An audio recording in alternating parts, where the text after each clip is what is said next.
ba nghiệp lặng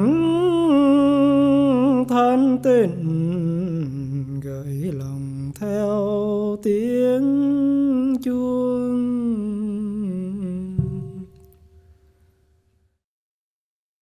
It is true that in every one of us there is a kind of an energy we call a habit energy, always pushing us ahead, doesn't allow us to be in the here and the now.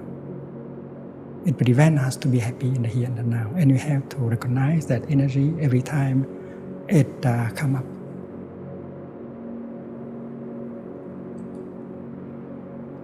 About 15 years ago, a young American came to Plum Village in France and practiced.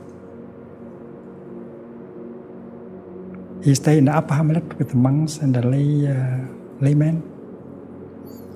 And he was very happy practicing because the energy of the community was quite strong. He was able to be in the here and the now, generating the energy of mindfulness in order to touch the wonders of life. He was supported by the presence of other practitioners. One day he was asked to go to the market to do some shopping. We organized a day of Thanksgiving, and every group that belonged to one nation would like to offer one national dish.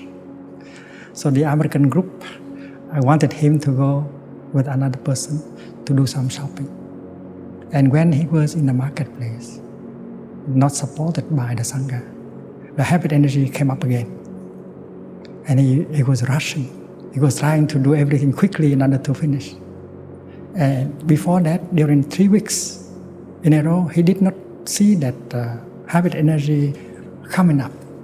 That is because of the fact that the collective energy of mindfulness in the community was strong enough to keep him in the here and the now. But now he was alone in the place. And suddenly he noticed that the energy of rushing, of wanting to do everything quickly in order to go home was coming up. And because he had been able to practice during 3 weeks, he was able to recognize that he was, that the energy of rushing was in him. And he had an insight. That energy had been transmitted to him by his mother, because his mother was always like that, rushing all day, not being able to stop. So when he recognized that, when he got that kind of insight, he breathed in and out and he said, "Hello, mommy, I know you are there." And suddenly the energy stopped. And he knew that without the Sangha, without the community around, he had to be on himself. That is why he did not quit one moment of mindful breathing. And he continued to practice mindful breathing during the whole time that is left for him to do the shopping. And that energy did not come back at all because he was protected by the energy generated by the practice of mindful breathing. When you are on your own, you do not have the collective energy of your community. You have to practice in order to protect yourself. To protect yourself from the danger, from the accident that come from outside, but from the inside. In fact, most of the accidents came from the inside. If you are peaceful, if you are lucid, you do not draw accident to yourself.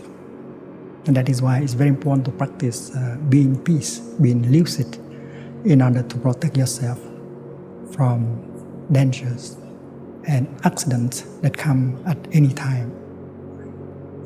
So he went back to the upper hamlet safe because he was able to practice mindful breathing during the whole course of shopping. If our journalist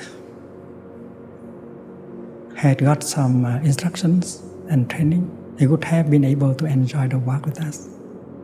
But because his mind was fully occupied by the idea and the intention to finish the report in order to go home, that is why he wasn't able to enjoy. When you practice, when you walk, It is possible for you to walk in such a way that every step becomes nourishing and healing. And this is not difficult. Whether you are a psychologist, whether you are a businessman, whether you are a congressman walking on Capitol Hill, it's always possible to practice mindful walking and to enjoy every step you make. Everywhere, even on the street.